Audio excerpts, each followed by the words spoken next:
You are listening to Processing Trauma Out Loud, conversations about trauma and healing from two women who are doing the work. On today's episode, you get to hear from Candace and Cher's story group community and why they continue to show up every week and offer one another ongoing care. Doing story work in the context of story group reveals the beauty of being in a community where there's a deep understanding of what it was like to experience childhood trauma. Listen in and consider joining Candace and Cher in a story group they are starting September 19th. For more information, visit Processing Trauma Out Loud on Facebook.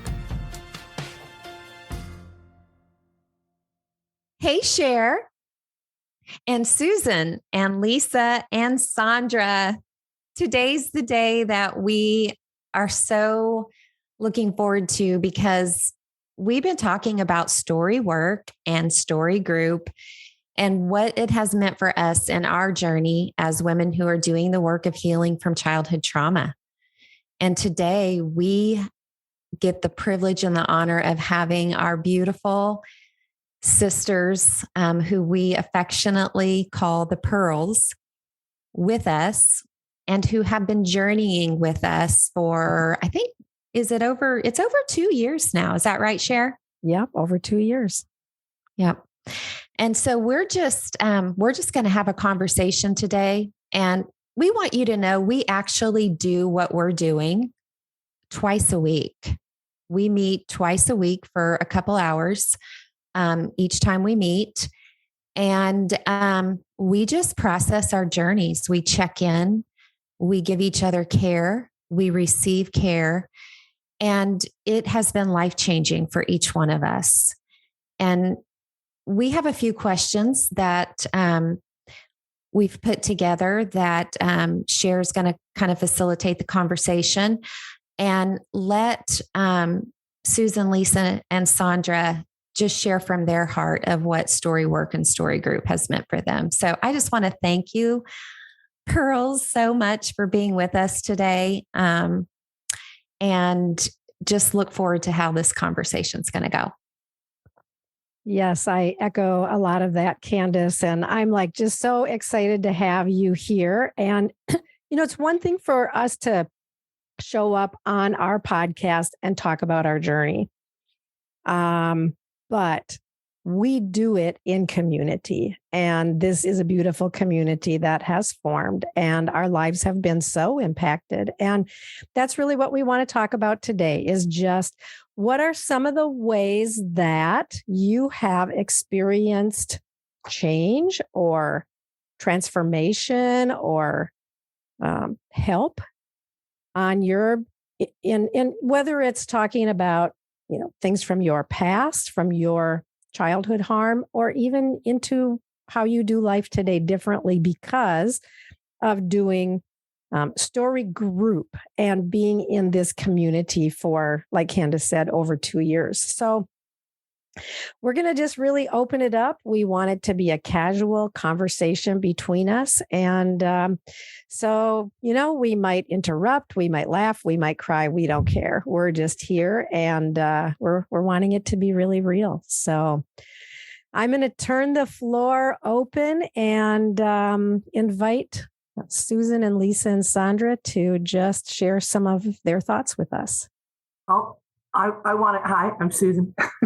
I wanted to thank you, ladies, because I remember very quickly I was terrified of the first story group. I was terrified that you would all turn on me, and you didn't. And you really modeled for me sort of steering the boat right into the grief, the anger, the pain, as opposed to going around it or talking about coping behaviors, which I think a lot of therapy or accountability that I've experienced was about. It was a list of how did your day go? How did your week go? Were you good? Were you bad? Were you, all these things, as opposed to here I am. This is how I'm showing up. The first time someone said to me, well, of course you did. Of course you did that. How could you not? You were a child. I mean, something cracked open, shifted, and has not returned. Mm. And I also felt so privileged. I thought, these women dive deep like me. They're not, they are maybe they're afraid like me, but we're going to do it. We're going to go deep and we're going to share. And I felt finally safer to do that. And that has increased as my trust has increased, which is ironic because talk therapy is about trust. But if you have never trusted anybody, really, how do you trust? It still remains surface. So I'm internally grateful because I've learned how to speak to myself by being taught how to speak to you all, how to love you, how to respond to you, right? That's being modeled. And then I've been able to turn that voice toward myself. So I guess that's something, those are some things. Yeah, I remember. Is it the flowery language? Oh, golly. It's like the equivalent of like two hands like shake, like, oh yeah, honey, ugh. But I've noticed, so just to clarify on that, when Susan first came in, she was blown away by our kind of flowery language. And, but I've noticed, Susan, that you seem to have become quite comfortable with that. Well, to me, it wasn't real. But, I don't need you to tell, I want reality. I want honesty, truth, something that's genuine.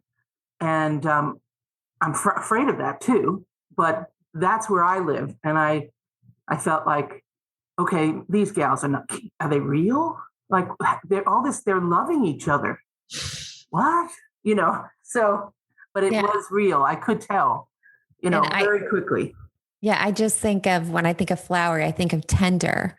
I think of soft. I think of beauty.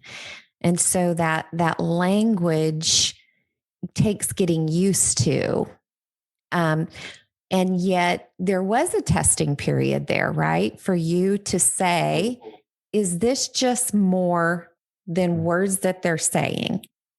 Are they going to stay with me the more I reveal to them? Most definitely. Yeah.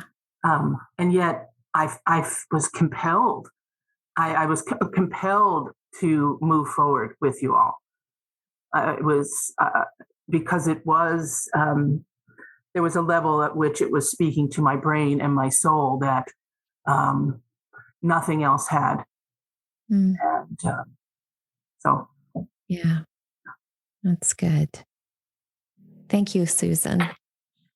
Just speak to Susan's, that flowery language. At first it seemed to me, I go with like cut flowers, and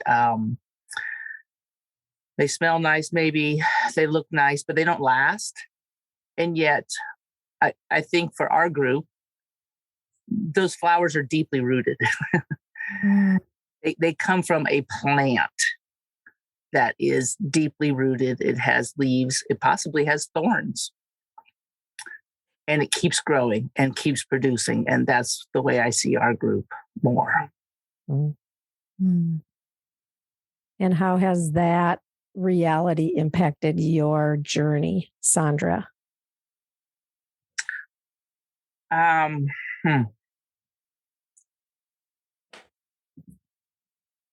I've just been thinking about, this is what I tell people when they ask, what the heck is it? I think that the simple thing, and you may have already had a whole podcast on this, I don't know. But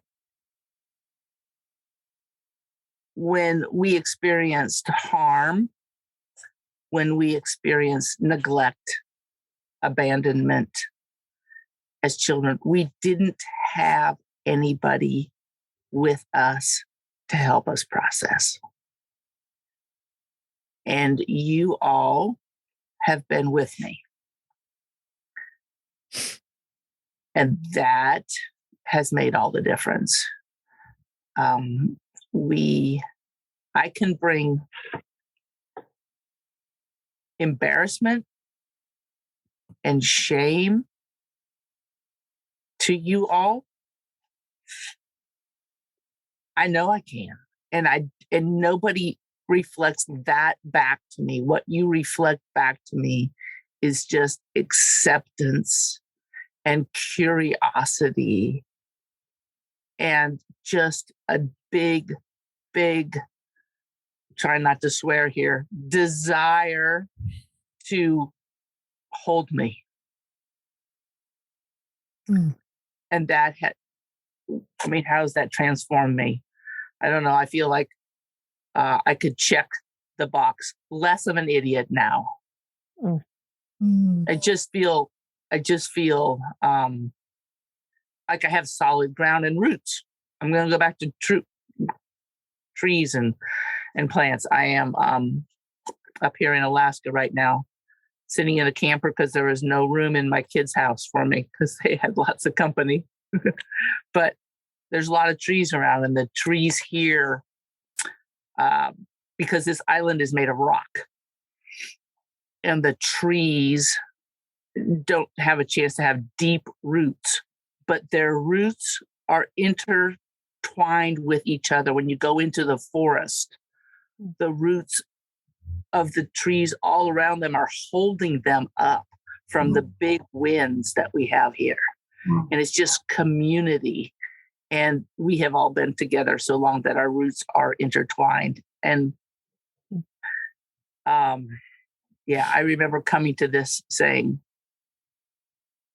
I don't know, I need friends. Even if I have to pay for it, I need friends. And so I started a group that, with us, we started a group where we did pay to spend time together. And it was so nourishing.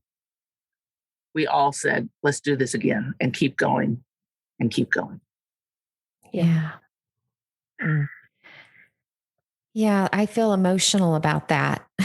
I just, my eyes are filling with some tears because just as you were talking, I was thinking about how often we show up in our group text and one of us is just so overwhelmed with something. Yeah. And I mean, there's 5 of us, so we may not all get to tend immediately to that need that's coming up, but usually there's one of us that's popping up right away. Yeah. And it is the power of, I've said this before, but it's like diversifying, right? Like our little community, even though we may not all physically be in one place, we are all together. Yeah, we are rooted. Yeah. I really love that. And thank you, Sandra. Those are really such good and insightful comments, really. I love that picture of the interrootedness of the trees. And I'm just thinking about how, as we have been together now for a long period of time, we have gotten to know several stories of harm in each other's lives. We have brought stories that we've never told to anyone before.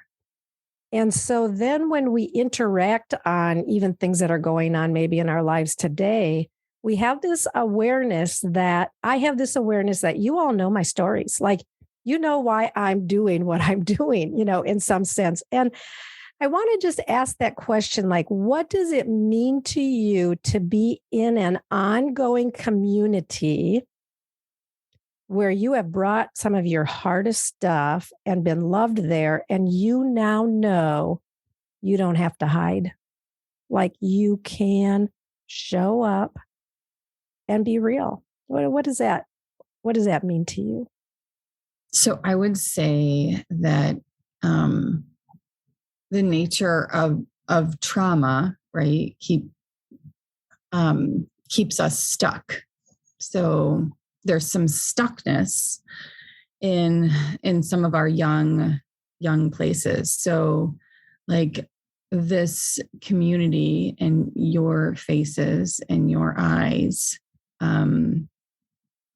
have been a place where my little girl can show up and find grounding and attunement and care, and create some level of like unstuckness so that I can show up at work or at a kids parent meeting as my adult self,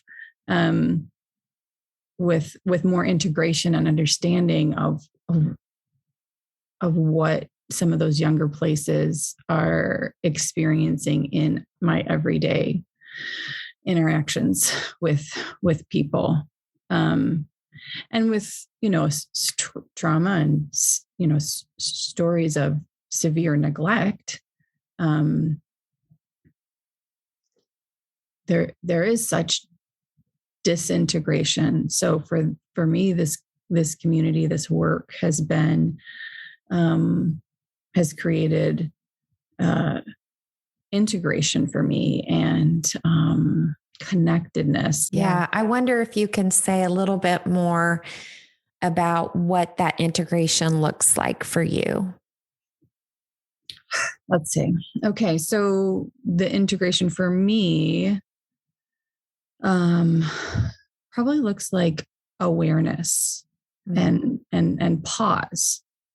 So the curiosity of our group members around some of those young places, when I sense a very similar feeling in my everyday life, I can pause a moment and from the modeling of curiosity, kind of hold what my behaviors are, what I'm thinking or feeling in some curiosity, to allow then to be able to pause and choose something different, right? So that changes the trajectory of my relationships, my interactions, my behaviors in my adult world. So I think pause, awareness, does that answer your question? Mm-hmm. Yeah. And I loved how you used the word, Lisa. You said with disintegration, and I'll add another word that I think of a lot, which is fragmentation. Sure. When we feel scattered and are scattered, we're stuck. You used the word stuck. And how the more kind of integrated we become, and then that in the context of care and community, like unstuck means movement or motion, right? Like, and that's what I hear when you mention like going into like a parent meeting, right? And like, you're not stuck. You can be in motion. The way you relate is just changed because you don't walk in feeling, overwhelmed by needing to hide or shame or insecurity. Not that there isn't some of that there, but even in the context of that, like you are able to be in motion. Other thoughts on that topic of? Yeah, I had some thoughts about what Lisa. I was just seeing the pictures, like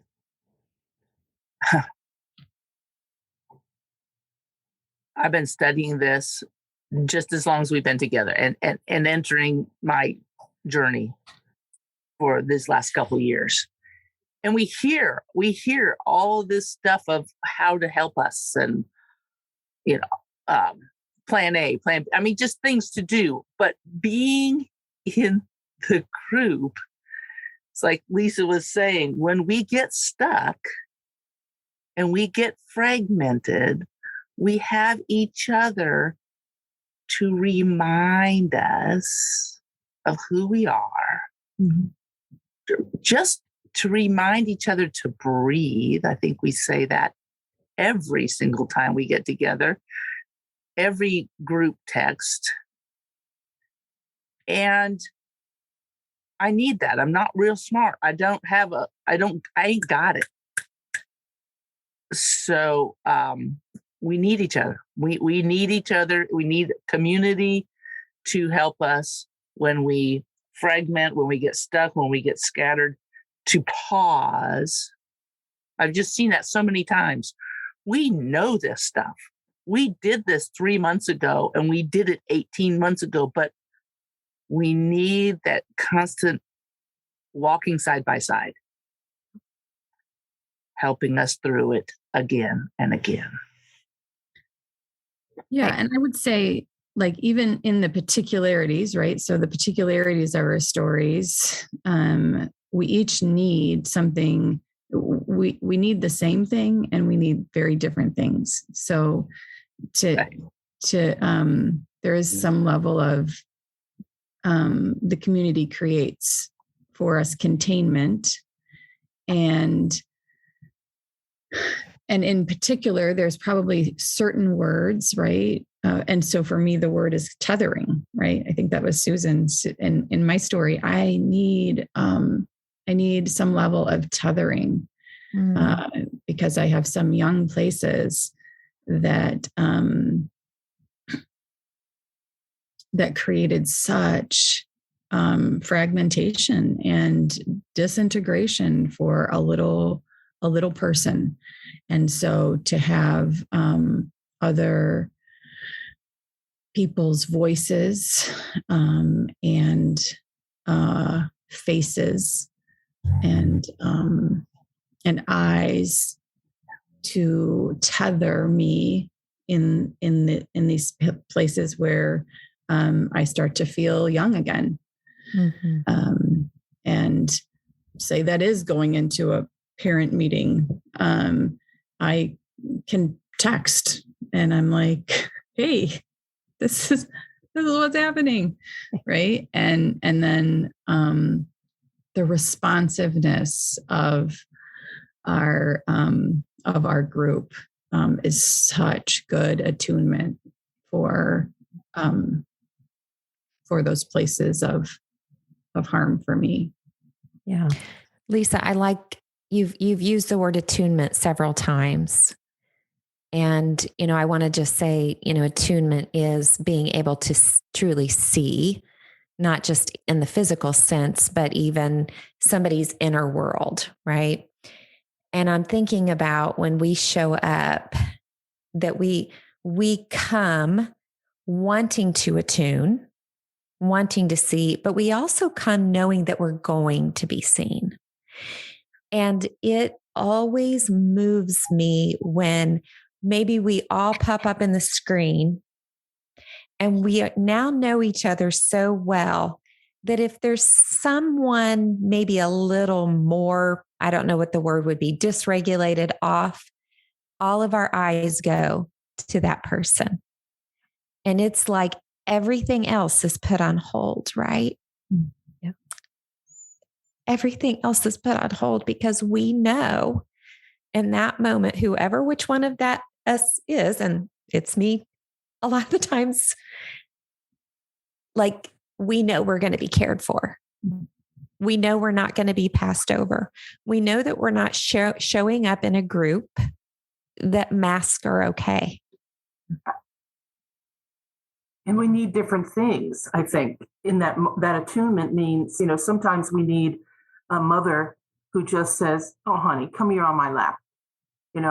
Let's let me hold you. Sometimes we need somebody, a mother or, a mama bear who's going to go over and say, who did this to you? Excuse me. Right. Sometimes we need an avenging angel. Or, sometimes we need a shield. We need to be pulled, sort of surrounded by warriors. So it's different things, different parts of what we didn't get in those moments, in that sort of clearing in the woods that miraculously we get to take with us wherever we go. We know we'll meet each other in that clearing, and we've got each other in that safe space. So. I love that, Susan, and just how you said sometimes we didn't get that. And attunement is like, that's for emotional and developmental well-being, every child needs attunement. We need those eyes that, see us and move toward us when we're dysregulated. And yet, in a lot of our experiences, we did not get that attunement as children. And so here we are, in our adulthood, and really offering very, very tender care to each other a lot of the time. And isn't it amazing how even just 2 minutes or 5 minutes of that literally shifts our whole internal well-being. And then now we have this experience where we know that this is a place where we can come and even ask for it, and know that it's offered with such knowledge of even who we are and what we need, because we know each other's stories. So yeah, I love that you named that attunement, Lisa. I think there's an element of not fixing as well, not trying to put an intellectual adult response on the person. It's age appropriate response. So if I'm sharing something that you all know at this point, it happened when I was 5, but whatever I've carried with me, that stuckness, that pain, your responses are to that 5-year-old, in a sense, on some level, as opposed to me as an adult right away. We may get there through questions, right? But it's always after that 5-year-old has been recognized age appropriately and acknowledged. Then through the questioning, we can move to my adult self, in a sense. I think that's important. Yeah, yesterday my grandsons came over, and one of them walked in and was completely different than normal. He's excited and talkative and laughing, and he came in and he was silent. And I asked him a couple of questions, but he wasn't talkative. And I was like, yeah, I needed to recognize, okay, he's not going to put a lot of words to this. And I asked him if he wanted to sit with me, and he sat, and I rocked him, I bet, for an hour and a half before he started talking. And so that was attunement, right? Of just like not forcing or pushing anything, but just being with him in that. And the fact is, his tummy hurt, and it just took a while for him to be able to even put words around that. So, and that is how it is for us too, right? And there's mystery. There's always mystery in how to attune, because when we see someone who's dysregulated, we honestly don't know. And so I think a lot of times in our world, when people see dysregulation, they don't know what to do. So they turn, and they might placate, or say something nice. "Ooh, I'm sorry you're struggling. I hope you feel better. Bye." And it's different, right? We've become pretty comfortable with being uncomfortable and not even knowing what to say or do, but just being. Yeah, that's good share. I think of, times that we all show up, and, it's different every time, right? There's some differences every time, and it is getting oriented to where each one of us is at. And it took me a while to really get comfortable with, and it was okay where I was at. I've had times, and I have shared this on previous episodes, where I was in such deep shame that I had my hands over my face, because there was a part of me that didn't even want to be seen. But when I put my hands down and I saw all of your eyes, and you moved towards me, and your words, Lisa, that has what has created integration for me. This idea that I am not too much and my story is not too much. And that we all have stayed in this long enough that we're just not worried about how we're going to show up anymore. The good, the bad, the ugly, the beautiful. Yeah.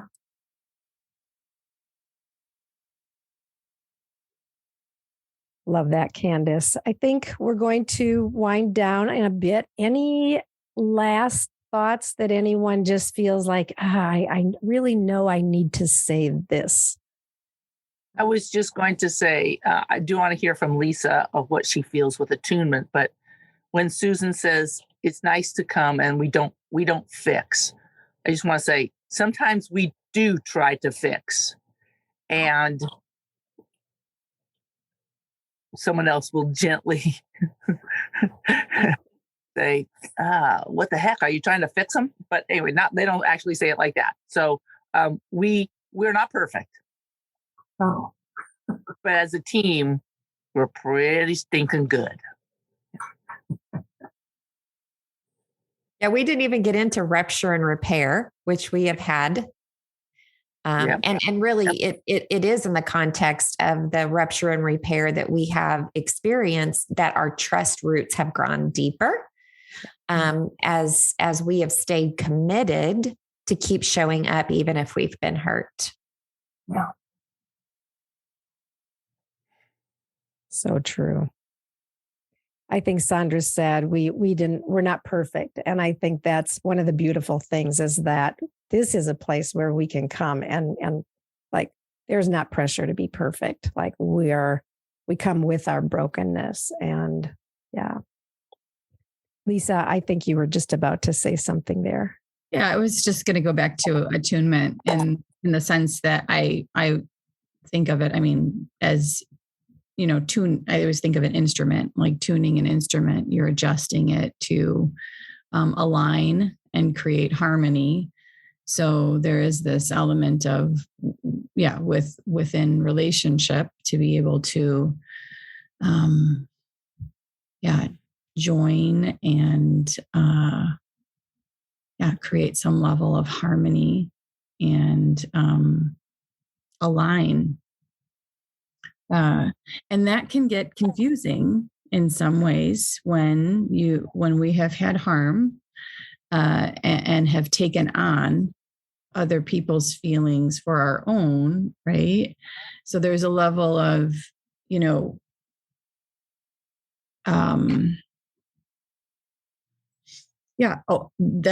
an additional level of awareness that needs to happen. Like, okay, I'm feeling my own feelings, and can I attune to you and create some harmony between what I'm feeling and what you might be feeling. And in that is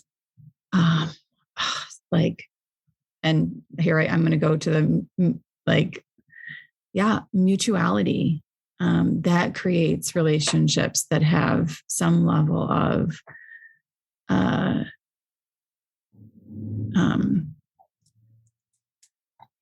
being with self and being with others.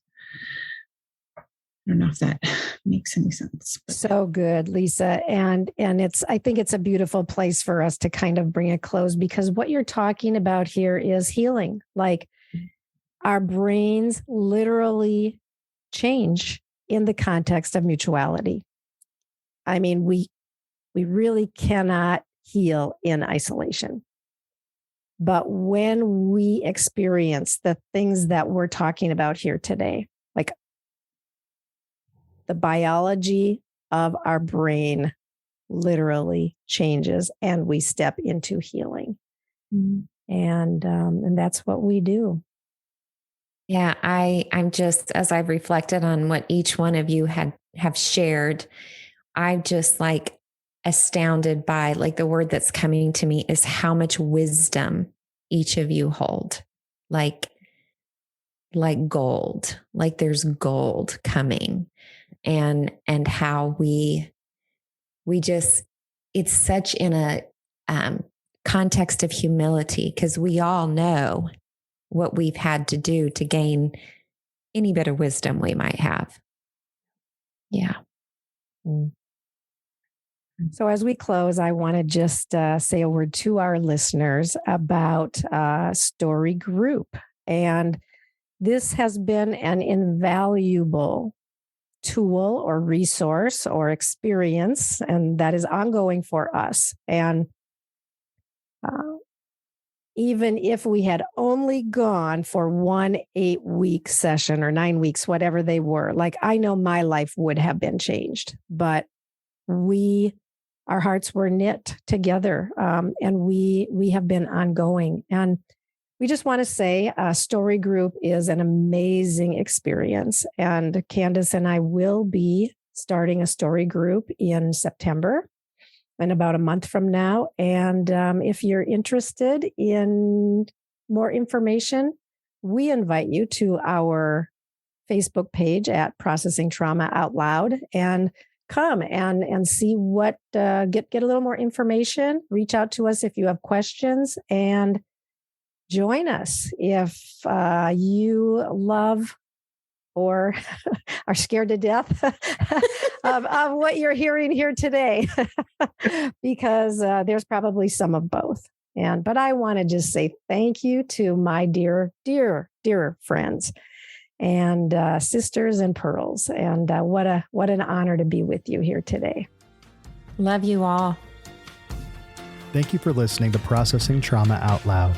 Make sure to check out the show notes for links to suggested resources and social media. Like, subscribe, and follow to keep up with our weekly content. And if you don't mind, take a moment to rate and review us. Your feedback is extremely valuable and contributes to the success of this podcast. Music was created by Caleb Paxton, and our sound engineer is Jeremiah Jones of Audistory LLC. We welcome you to join us for more conversations soon. Take care.